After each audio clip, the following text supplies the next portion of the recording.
Hello, me again, and welcome to Chapter 3 of our adventures in Normandy in Rene and Me.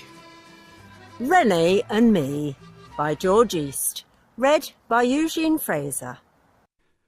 Down at the big pond, we find the crayfish gang have extended their territory and reign of terror. Reggie and Ronnie Gray appeared in the east end of the pond shortly after we had it dug, and immediately set about ruling their new manor with almost inhuman ferocity. We had first spotted their aggressive swagger through the shallows as they visited the frog colony and put the frighteners on, and even the largest trout would turn tail at their approach. Burrow holes had regularly appeared around the bank as new generations of the gang set up home, and now it seemed they were in total control. They are a particularly large and succulent species of native freshwater crayfish, who have reappeared since we began clearing out the stream and generally attempting to restore life to the polluted waters of Le Pouce. Hearing of our new tenants during a visit to the Café de Paris, Fredo the patron had told us of his happy childhood days at our grotto, fishing for cray and trout, and advised that we keep their return a deadly secret. The first action we should take would be the removal of the no fishing signs Donella has put up all around the terrain.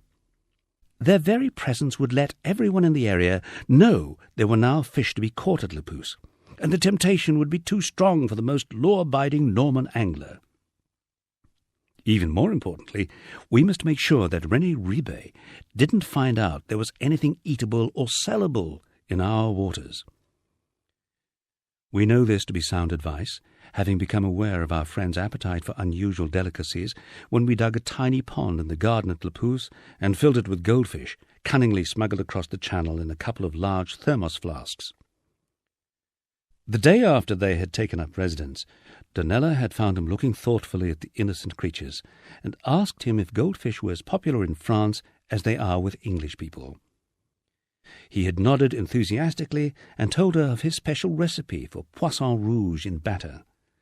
Hopefully René's not yet noted the presence of the Cray gang, in spite of their tendency to wreak havoc when in drink. We had first become aware of the Cray's liking for alcohol when preparing a special dinner for a visiting Burgundian friend. Wishing to impress him with our mastery of his regional classic dish, we had visited our neighbour J. Pay with a bottle of scotch, and a request for a crash course in creating bœuf bourguignon.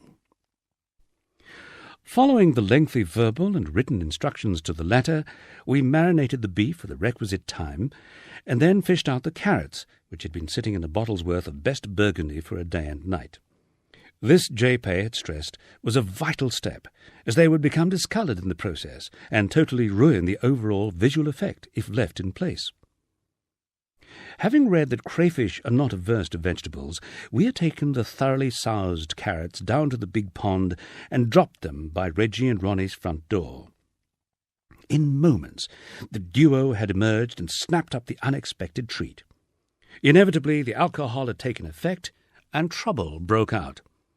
With nobody else to pick on, they had started a drunken brawl with each other, and we were unable to separate them. Eventually, a lost claw declared Big Reg the winner, and all was still again as they retired to sleep it off. Knowing their susceptibility to strong liquor, Donella has prepared them some pork crackling in low-alcohol lager, and leaving their special Christmas lunch at the entrance to their manor, we continue our rounds. At his caravan, all is quiet, which means René has found an open bar, is visiting the widow of Negreville on business, or sleeping off the effects of the night before. We leave his present of real ale-flavoured Christmas puddings and a bottle of malt whisky and an invitation to join us for dinner. René Ribet and his mobile home arrived in the big field last year, shortly after he told us that he was being evicted from his tiny cottage on the outskirts of Neu and needed somewhere else to stay till times became better. The arrangement, he said, would be to our great benefit, as his presence would deter poachers, burglars, and other miscreants who would otherwise take advantage of our absence. Under his stewardship, our estate would be in safe hands, and he would not only manage the land, but carry out all restoration work on the buildings at Le Pouce at half the price of any other specialist tradesman in the area. As anyone would tell us, there was little he did not know about nature, farming, and building work. In fact, most people in the area seem keen to tell us that René is known locally as Ribet, the fox, and not to be trusted. But for all his failings, he has a big heart and has become my friend. From him, I have already learned much about the culture and character of the Cotentinese people, and I am prepared to pay the price for that knowledge. My wife seems to think that the price is often too high, but I'm sure she will warm to him now that we're here to stay. The roast is almost ready when René arrives. As Donella prepares the drinks, he explains he has been out on the traditional Christmas Day hunt in full hue and cry for what must be one of the few surviving mammals bigger than a water vole in Cotentin. As in other regions of France, the country people seem to like to pursue and kill any wild creature that can be broadly classified as either eatable or a pest, and take a very liberal view of the results of the occasional mistake. Last year, 2 ramblers in the Saint-Sever forest were quite badly injured by a salvo from a hunting party, but the trial judge said it was their fault for being there at the start of the wild boar season. Before we sit down at table, René passes me a carrier bag containing our Christmas present, and I see that it's a dead squirrel. Hoping that it's not the same undernourished animal that my wife has been encouraging to take up residence in our copse, I thank him and slip the still warm corpse in the rubbish bin, whilst Donella hands him a glass of mulled wine spiced with nutmeg and ginger. Our guest takes a sip, makes a grim face, but eventually pronounces it as perfectly acceptable for English tastes, as he puts the glass to one side. It's the first time in our acquaintance that he has not finished a drink.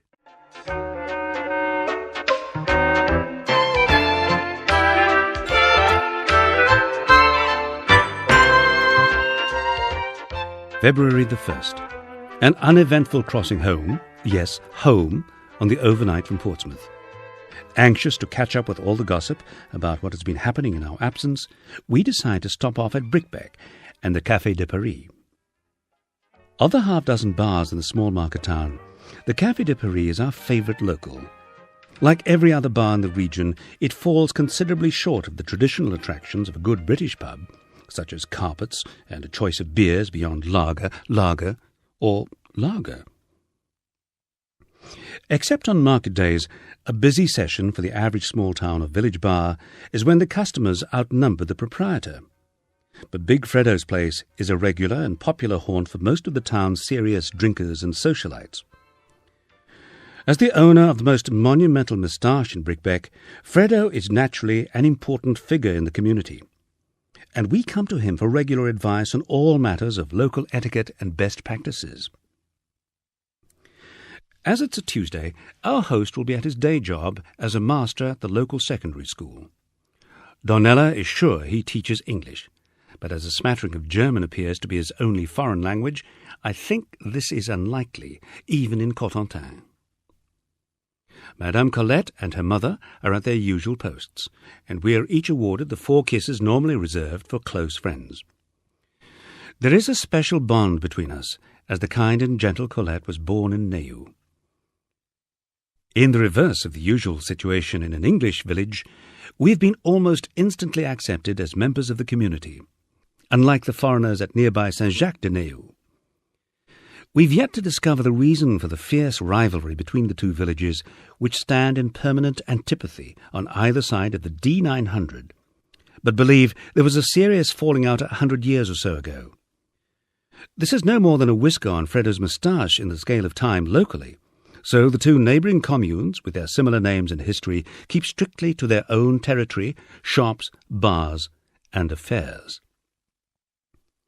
Scandals concerning each other's residence are, of course, very much in the public domain. As ever, it's difficult to see more than a metre inside the Café de Paris due to the comfortable fog of tobacco smoke. Last year, we were severely traumatized to learn that a universal ban on smoking in public places, including all bars, had been decreed from Paris in our absence, and was shortly to come into force.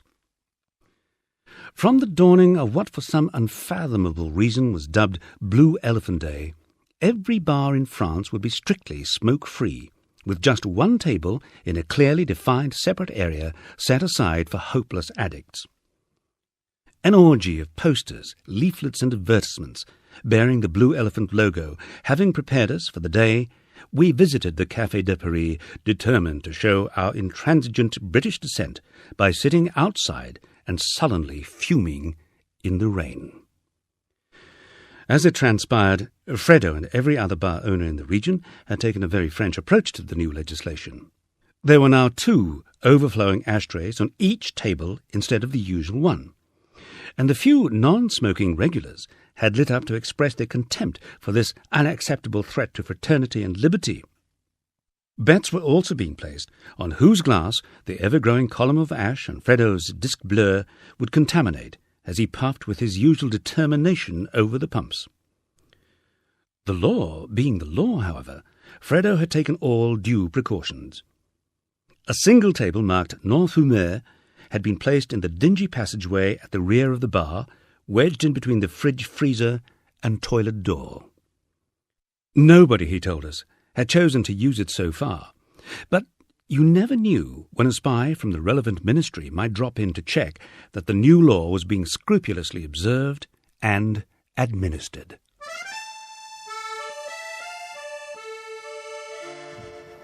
Well, I hope you enjoyed that chapter of René and Me, and that you join us again for the next one. See you soon.